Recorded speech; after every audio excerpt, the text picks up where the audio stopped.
So, John White here. I want to welcome our viewers, and we don't know how many there are, Jason. It could be thousands of people watching this, or maybe not, maybe just a few.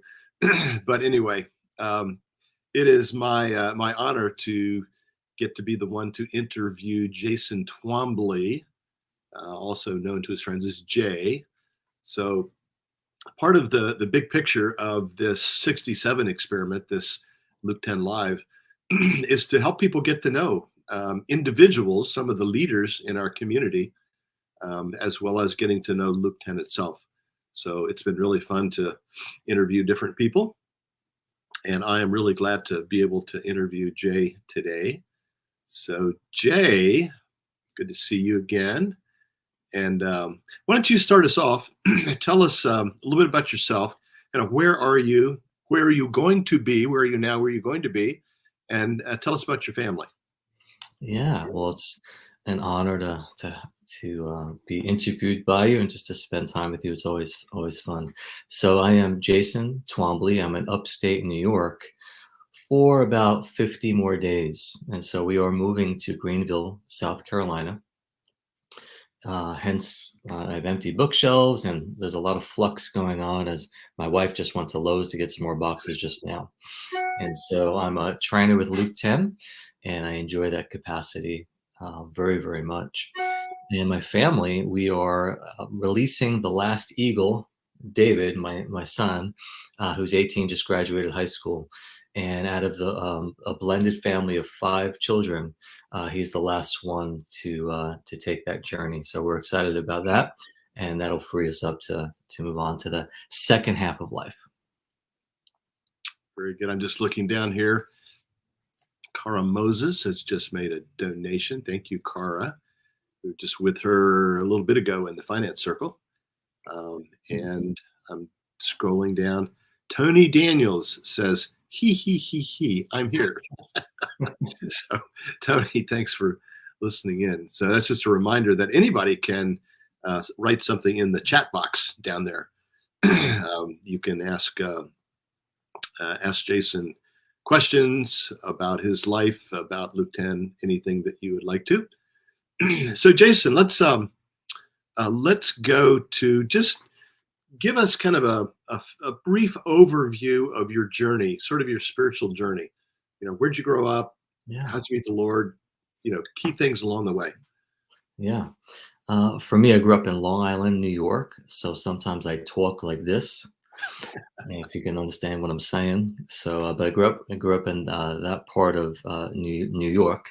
And for me, I remember going to church since I was 3 years old. And I grew up in a Pentecostal environment, and I've been going to church ever since. And so I remember experiencing the Lord, and I got to know Jesus as long as I can remember. And he was my best friend growing up, and I would have experiences with him in my bedroom at like 5, 6, 7, 8 years old, where the presence of God would come into my room like a golden cloud. And I would jump up on my bed and I would sing praises to him. And I would do that for hours and hours and hours. And then my head caught up with my heart. And through Sunday school and church and VBS and Royal Rangers, I learned to memorize all of these verses. And I was one of those guys that if you played Bible sword drills, I would win the game because the Bible went with me everywhere, even to public school, where I turned into this unleashed evangelist in 3rd grade, where the teacher had to write a note to my parents. Can you tone Jason down a notch? Not everyone on the playground needs to know the Easter Bunny isn't real and that Jesus is the reason for the season. So I needed to back it down a little bit. And then from there, stayed in that kind of Christian circle, ups and downs all along the way. And wound up becoming a missionary at the age of 18 with Youth with a Mission. And I spent my years right after the fall of communism in Ukraine and Russia for about 3.5, 4 years. And that would bring me to into my 20s. And then from there, did some Jason, work. let's pause there. That Ukraine story sounds interesting to me. Tell us a little bit more about what was that like? You're you're a teenager. You're going over there, Mm. missionary. What kind of ministry did you do? What was the experience like for you? What was sort of what was the best thing about it? What was the worst thing about it? Well, it was uncharted territory. And when I found out that there was a group of people who didn't hear about Jesus and the gospel for 70 years because of communism, it rose up this sense of anger and injustice. And how could that be? And I was very ethnocentric as a Long Islander. And so I didn't get out much. And so by opening my heart and my mind, traveled with a group of people to Kiev. And it was such an amazing outreach because people from everywhere were ripe to hear the gospel message. The light was going forth in the darkness. And we were just reapers in the harvest of those who have gone before us with a lot of prayer and intercession. So we had a lot of people coming to faith in Christ.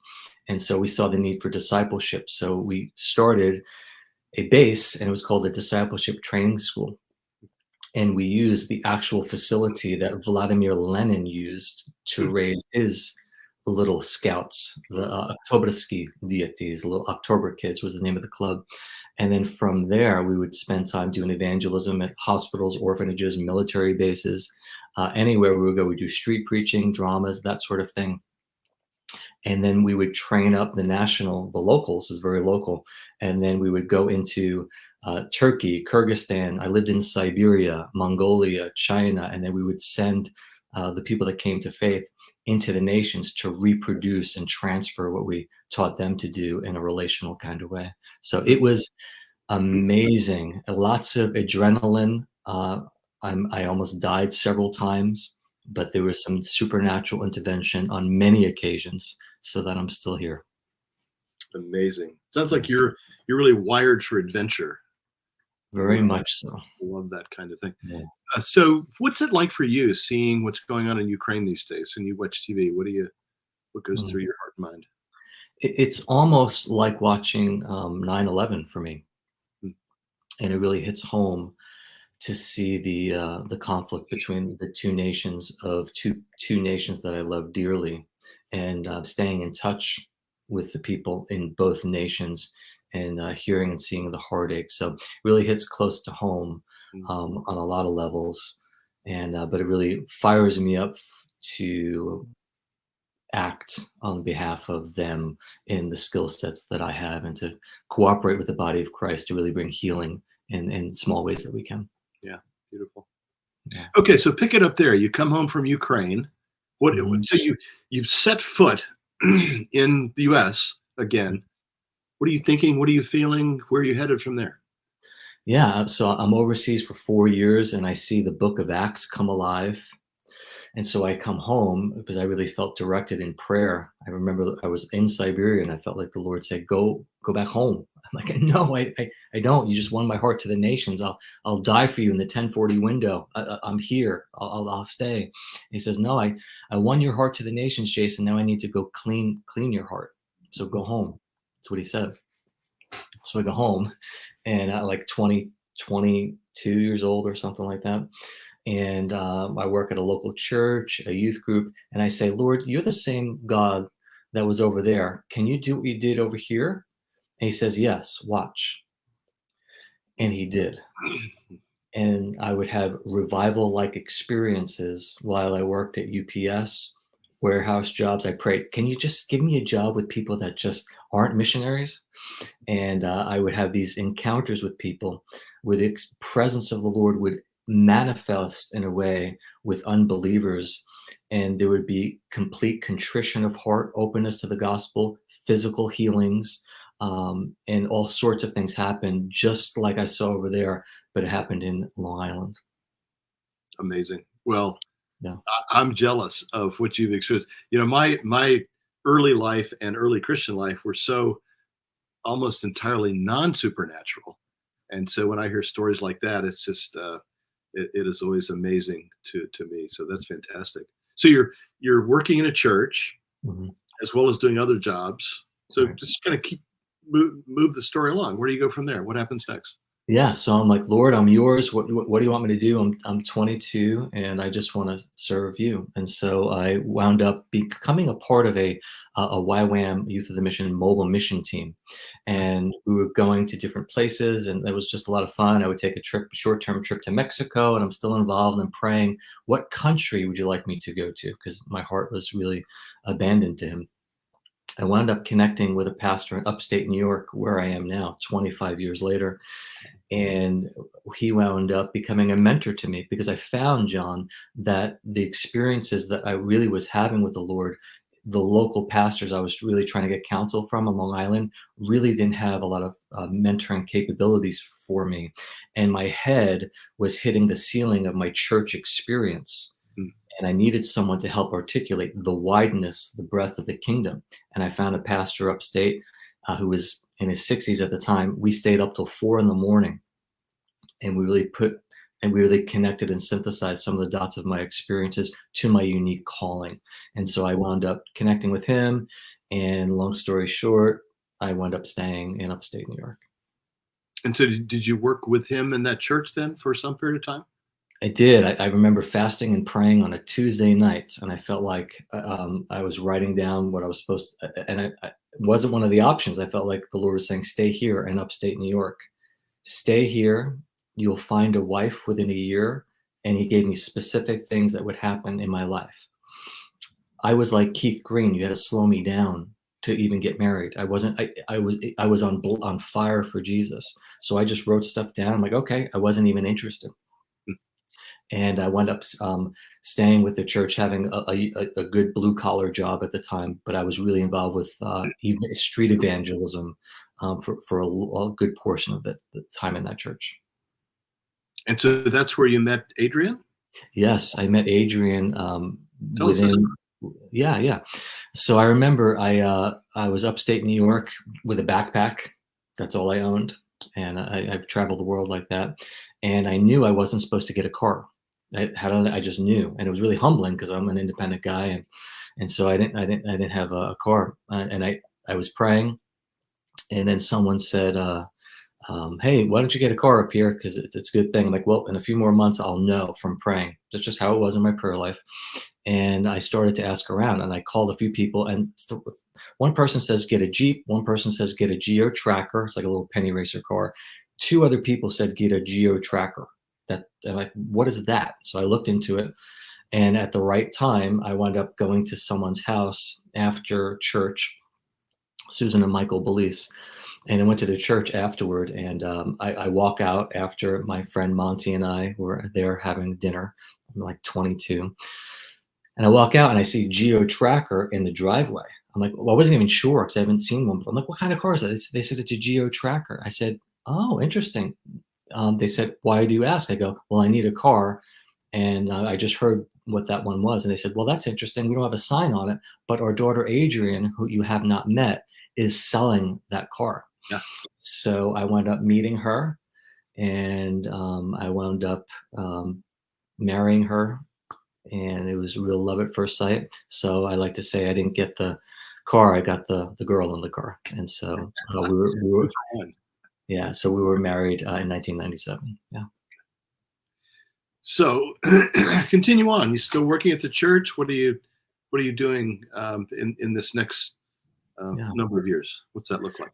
So we grow together as a family, and one child, Victoria, Amber Twombly, then Christina Grace Twombly, then David Michael Twombly comes along, and we're renting a house for a while because we want to be sent to the next location. Because when I married Adrian, I said, if you marry me, we may die for the gospel.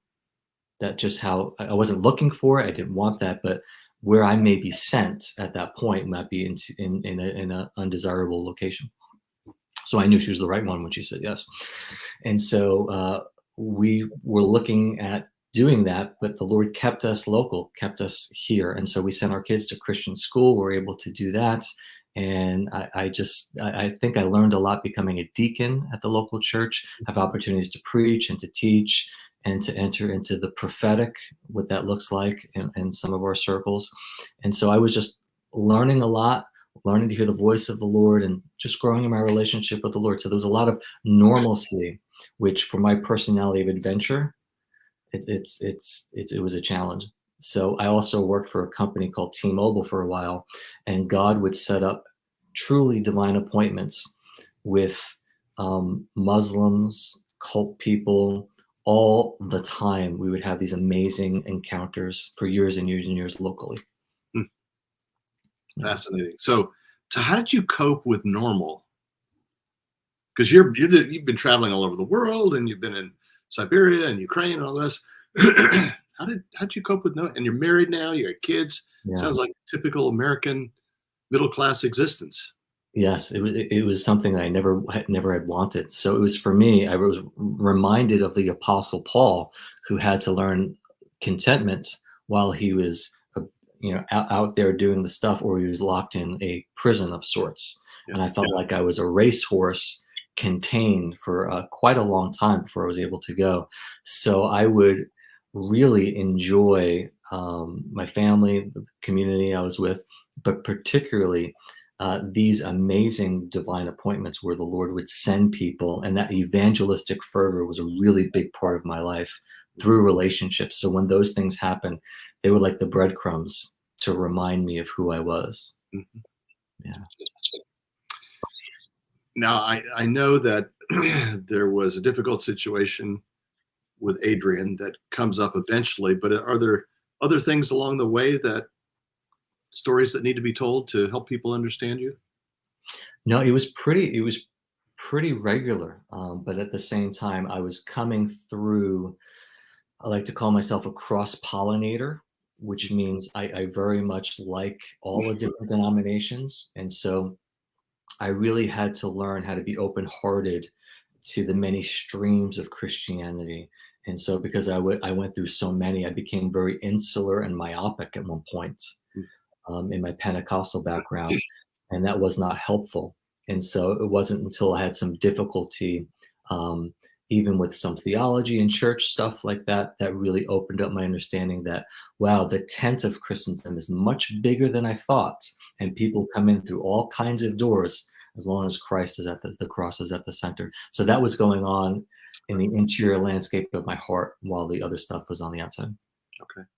Yeah. Now, just because I know you a little bit, I want to just touch on a couple of other parts of who you are.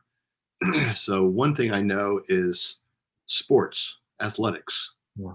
Talk about the role of that in your life. Yeah, for sure. I grew up playing basketball down on Long Island quite a bit, hours and hours and hours a day. Played some football in high school, not a lot, but a little bit. Was involved with weightlifting with my dad and some friends, and so we would do a lot of crazy feats and a lot of fun stuff. I trained physically with a trainer from the New York Jets. He looked like Sergeant Slaughter from the WWF, and he was really intense. And so that part of my life was really, really important to me, to let off some steam, to build some character and to find some characters. And then the Lord actually used that significantly too as means of winning people to Him. Yeah. Um, I know that you enjoy reading and you enjoy movies. Anything in those areas? What if somebody, so getting to know the kinds of things you like to read Yeah. would reveal some things about you. So let's do that first. Yeah. I love to read history, theology, and all kinds of fun literature. I like poetry. So, for example, I like John Steinbeck's East of Eden, and his character development is like nothing else. I love Victor Hugo and Les Miserables. I love C.S. Lewis and all of his works of fiction in particular. I love John O'Donohue and David Whyte in the poetic realm. I love reading about World War II and the Civil War. So those are some of the things that I like to read. Yeah. And movies. Yeah. If you were to pick sort of the movies that have impacted you the most or enjoyed the most, what would you pick? Yeah, I'm a big Lord of the Rings fan, both reading it and watching it as well. To date myself, you throw on Rocky and I'll start doing push-ups. So it's some of the classics that I love, that I could just watch at any time. But I really like the superhero movies. Uh-huh. modern ones. And I wound up walking away being that superhero for about, it lasts for about 2 hours. So it's a lot of fun. I really get involved. I have a very vivid imagination. Yeah. Okay. Do you want to go next to the story of Adrian and Sure. her Yeah. sickness and all of that? You want to talk about that next? Yeah, absolutely. So we had gotten married in '97, and that was the one that I had waited for my whole life, and I kept myself in every way for that experience. And so, really loved her, honored her, cherished her. Everything was normal. So we're in that mundane normalcy. And it was in 2009. I'm actually pastoring at a Presbyterian church. A Presbyterian church. Wow, impressive. Yes. Yeah. It was very interesting, yeah, and I owe a lot of my learning to them. I learned a lot of great things, and I was also a principal at a Christian school. So at this time, at their school, I was teaching 10th grade. I was teaching on Saul and David, I remember, and I got a phone call. The phone was on the outside of the hallway, and I said, "Excuse me for a second." My wife was on the phone, Adrian, and she said, "I'm at the doctor's. You know the headaches I've been having." She has a really incredible pain threshold, more than 10 of mine. And I said, "Yeah." She says, "Well, I'm at the doctor's now. They wanted me to get a scan, and they said I have a tumor the size of a lemon inside my head." I went up laughing because she's from Staten Island, I'm from Long Island. We're sarcastic. I'm like, "That's funny." And then her voice changed, and she says, I'm not joking." Wow. That's the phone call that really exhibits the fragility of life in one story. And so dropped what I was doing and had to go there. And that was the beginning of what we found to be in her body. She got an operation, the tumor came out. They did it 10 days later. She's back at Target shopping for the kids for lunch. Really grateful. And then a year later, she winds up exactly a year from April to April. She winds up having head pains significantly, and she's up all night with some symptoms for there. I'm like, "Do you have to go to the ER?" And so we bring her to the ER. I bring her to the emergency room, and we get there, and we thought it would be a normal situation, but it wasn't. There was a nurse with hot pink pants that was supposed to give her a particular medicine. It was supposed to be oral. Instead, she injected her with and said it was supposed to be liquid medicine. It turned out to be liquid death. And she injected her with something that brought her internal cranial pressure that should be around 40 to about 80. Wow.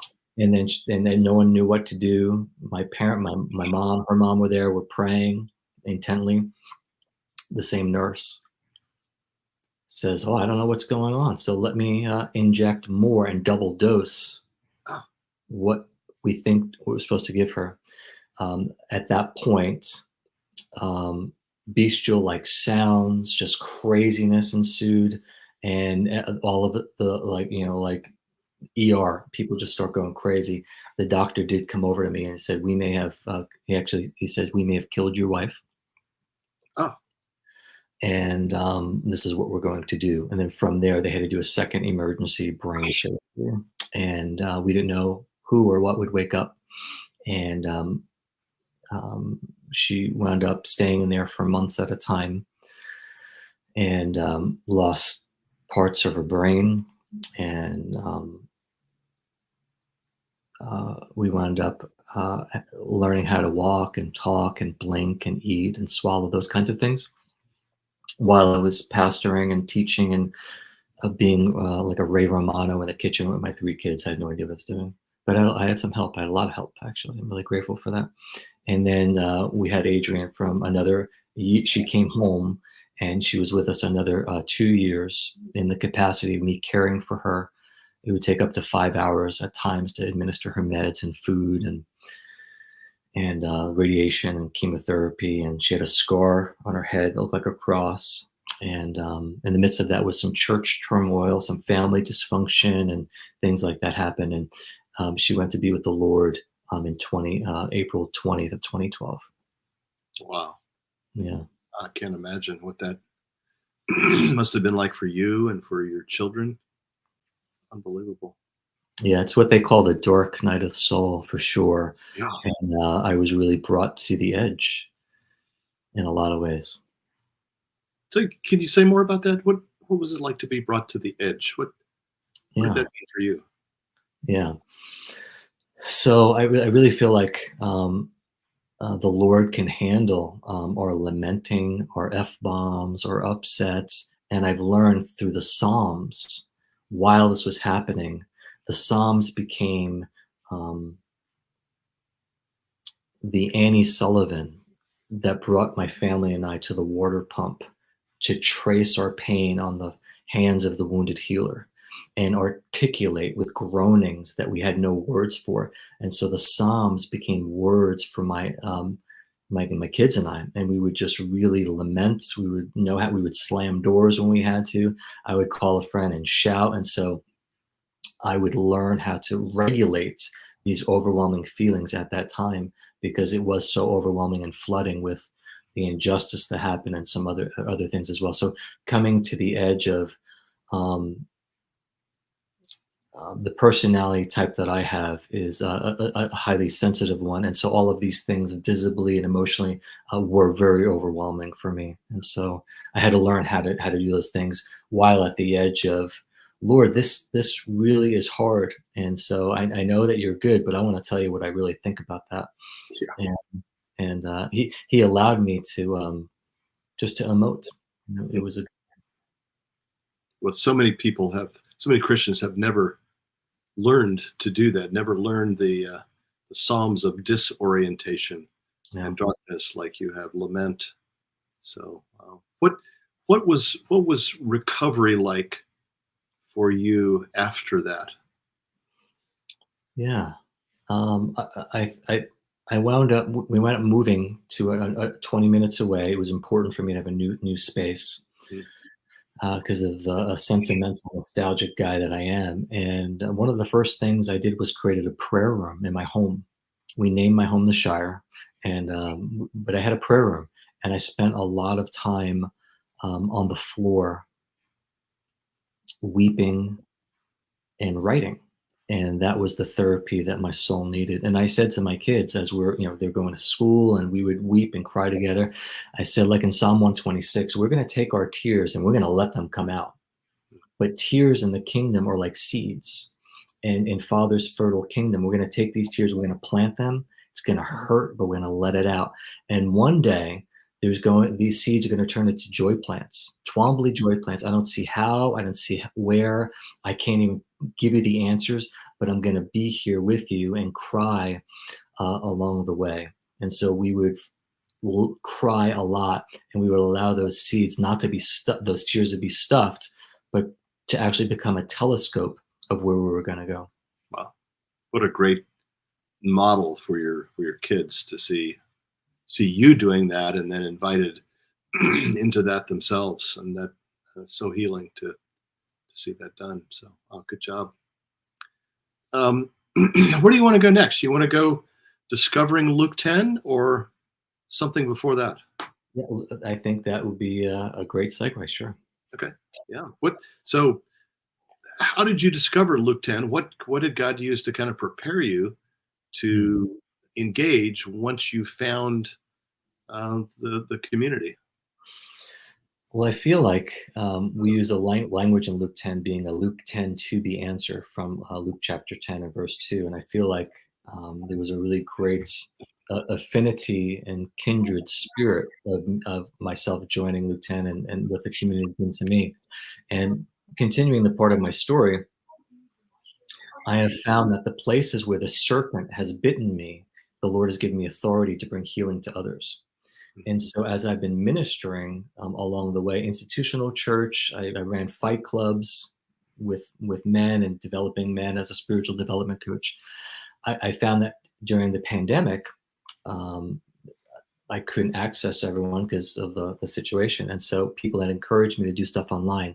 And so, basically, I jumped online, and I really was not figuring it out too quickly. How to use Zoom and this and that. So I wound up connecting with a friend named Travis Woronowitz. Oh yeah. And he said, "Hey, why don't you jump on one of these calls?" I found myself on a church 101 call, intro call. Yeah. And from there, I'm like, I really like how they facilitate these calls. And that's what attracted me. And I said, I want to learn how to do that. And so I wound up staying on there. And then before I knew it, I wound up going through a church 101, enjoyed it so much, a leader team, and jumping on the facilitating bandwagon to learn how to train. So that's how I got involved. Fantastic. And who was your trainer when you were in facilitator training? It was Tony Daniels. Tony Daniels, master Yeah. trainer. She's a ninja. She is that. She is definitely a ninja. Yeah. And what was that like being trained by her? How did you experience that? What stands out to you in that experience?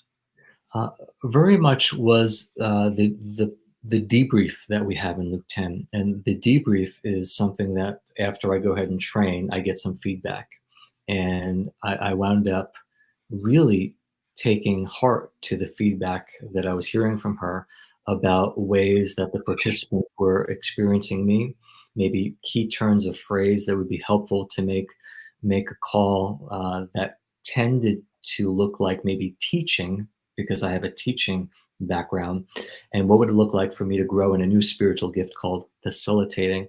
And I really found her to really be skillful at bringing that out of me, and I'm really grateful for that.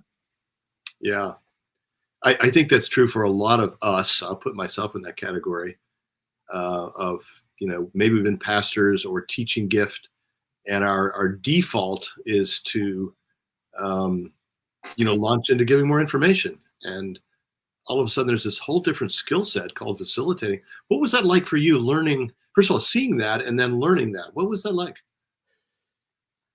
It was really life-giving. I found new parts of myself that really wanted to be like Jesus. And so Jesus in the Gospels asked probably like three or four, answered like three or four questions. He wound up barely answering anything. And he's in a rabbinic way, would just answer with a question. And so I'm thinking, so how does that work with how I'm looking at church now? So I wound up through the facilitating um, paradigm, I wound up talking less and asking more questions. And I like to say that really beautiful questions elicit really beautiful answers. Because if Uh, we ask lame questions, we'll probably get lame answers. But if we ask really genius questions or brilliant questions, we'll probably get brilliant answers. And so I found that the participants in all of these calls really didn't need me to tell them much because Father, Son, and Holy Spirit live inside of them. And if I ask the right kind of question, the epiphany will come from the inside out rather than from the outside in. wow, so well said. And such a paradigm shift, isn't it, for Right. those we've been good tellers our whole life, and now to begin to ask. So I'm going to come back to Luke 10 in a minute, but I'm noticing down here that Tony Daniels has got a question or a comment. He says, Jason's experiences are hard for many to relate to.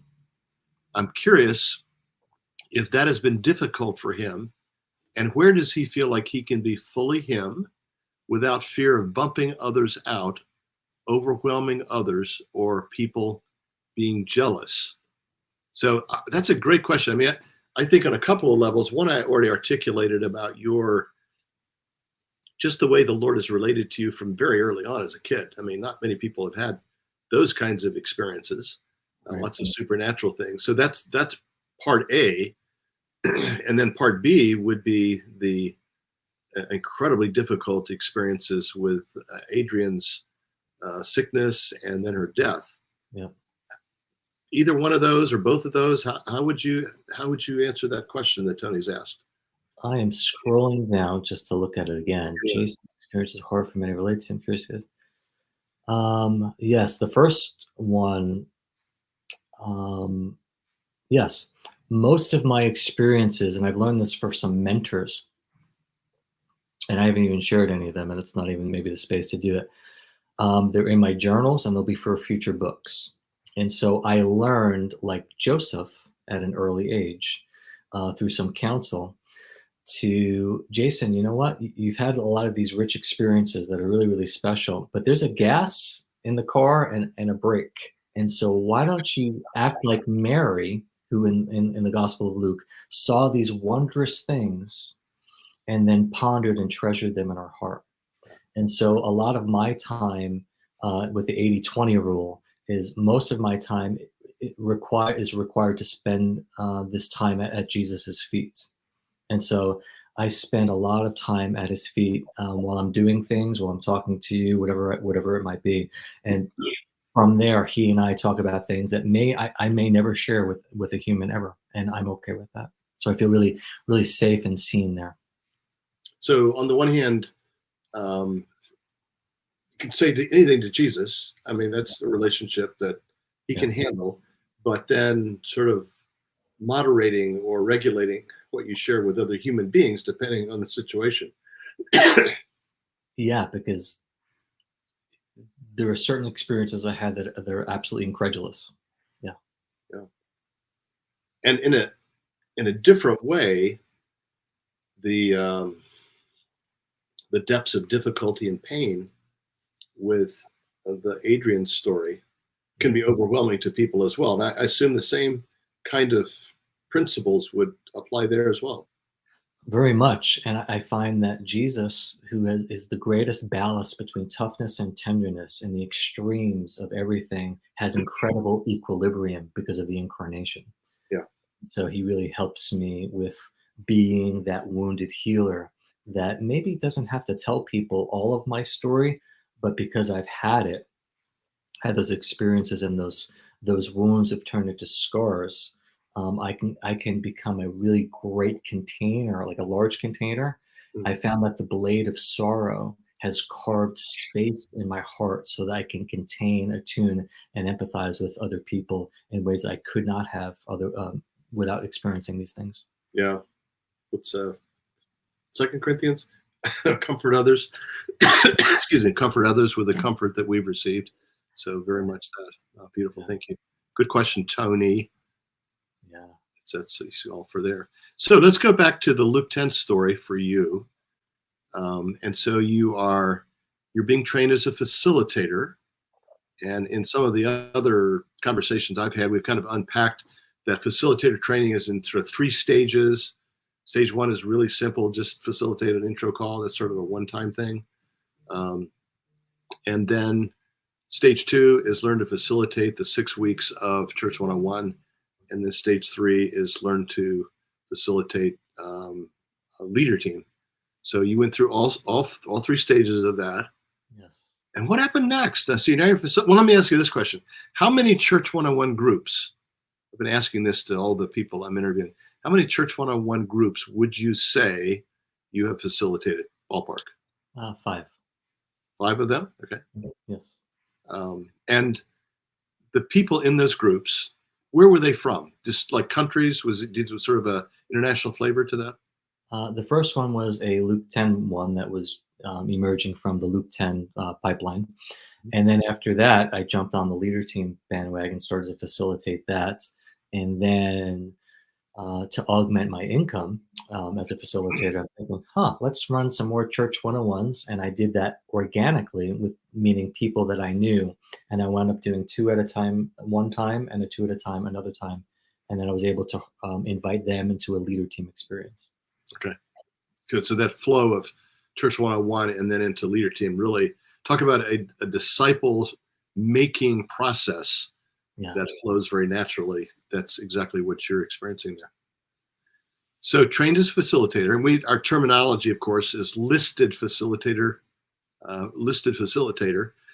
One has been through the different stages of training there, and then you were invited to take the next step. So what was that? Well, yeah, I like to always have a challenge. And so I like to build the airplane in flight, as Luke 10's verbiage is. Yeah. And so I believe the next step would have been training, learning to how to be a trainer, being trained as a trainer for Luke 10. Right. And that's been a great deal of fun.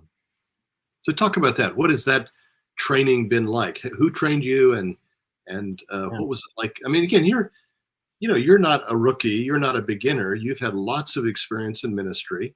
Mhm. You've pastored churches. You've been overseas, all kinds of things. In light of that, what was this training like for you?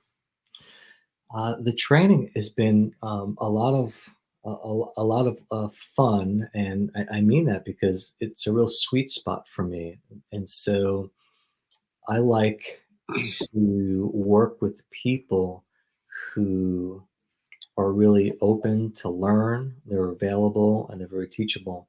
And so I've been finding the Lord sending those people as facilitators who are looking for these skills. They're Jesus led facilitators, they're amazing thinkers, they're amazing feelers. And all I get to do is just to offer some feedback to them and maybe some technical, tactical terms of precision to help them bring out a fuller call. And so it's something that I find easy and natural for me to do. Mm. And you were trained as a trainer by Tony, same process. Yes, she's the training champion. Yes, she was the one. And now you are fully, whatever the language is, a Luke 10 trainer. And I think there are, how many trainers function? Like 4 or 5? Yes, we have. That's about the size of our circle currently. Yes. Yeah. And of course, the goal is to see that continue to increase as God brings people who feel called to that and have been through the previous training. Um, so describe, if you would, if somebody said, paint a picture of your ministry today in terms of the groups you're working with and sort of your strategy. Where are you going from here with the groups that you're discipling?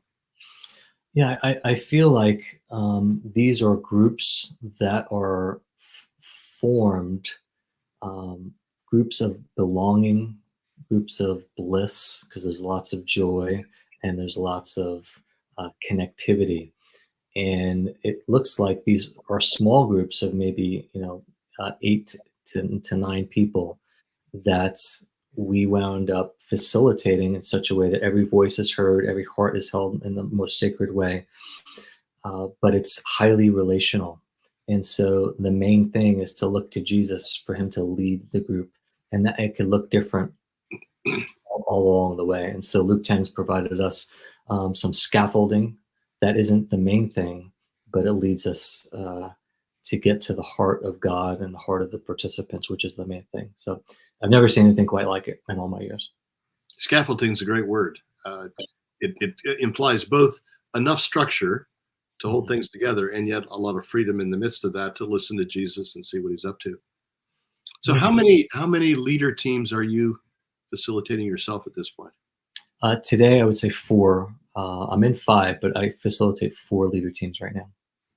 And what's your vision? Where do you sense? Where would you like to see things go?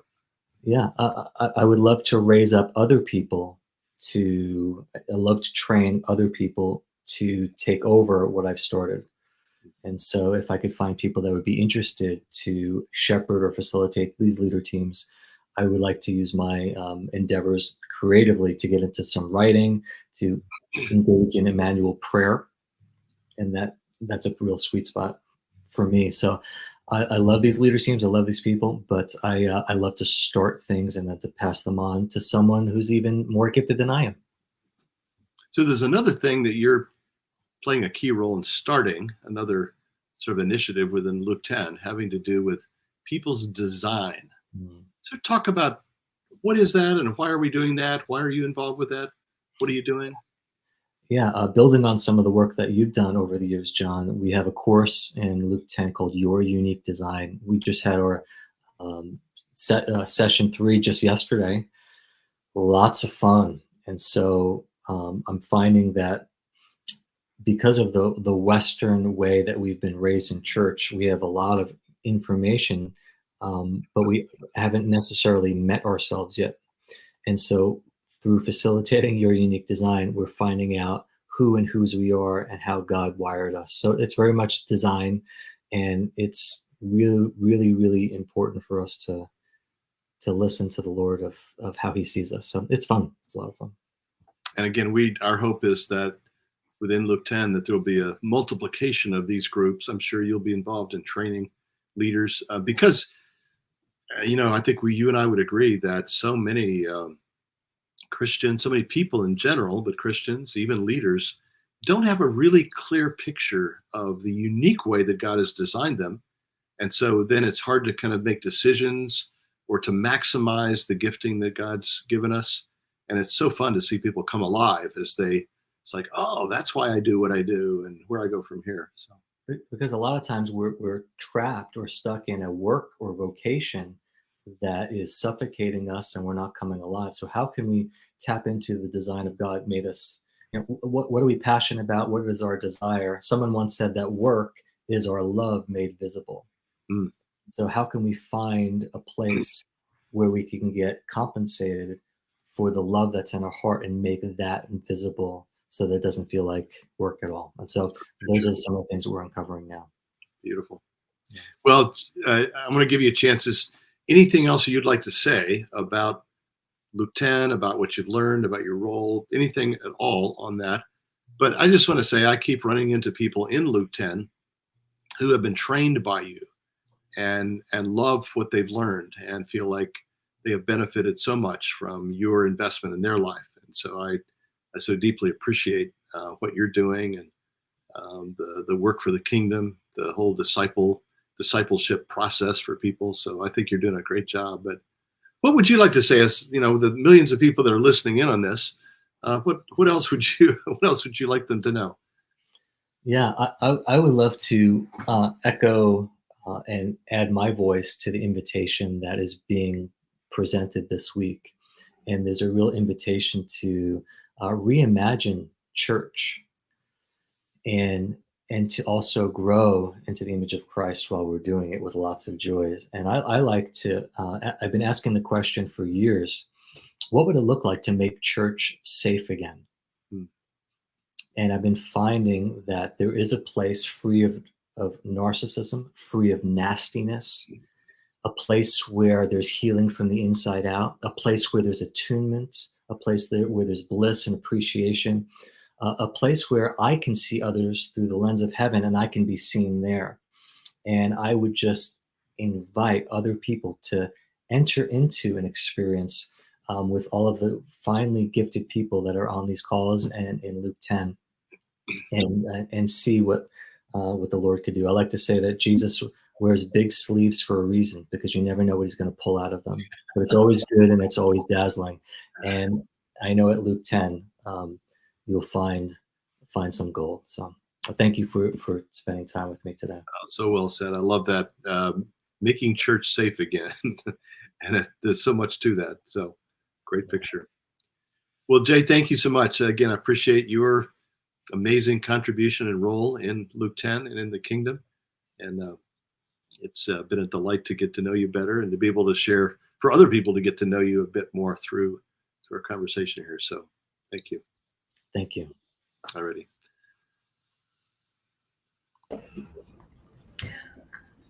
Great. I'm just going to pop on stage real quick so we don't lose anything. I'm going to end our session. Hey, Hillary, do you want me to put a recap video on? Or replay, I mean? Sure, yeah, I didn't realize you were still there. Yeah, go for it.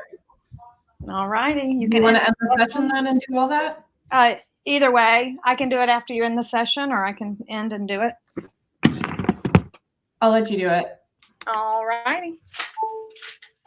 Thank you, Hillary and Tony, for organizing all this stuff. So welcome. So welcome.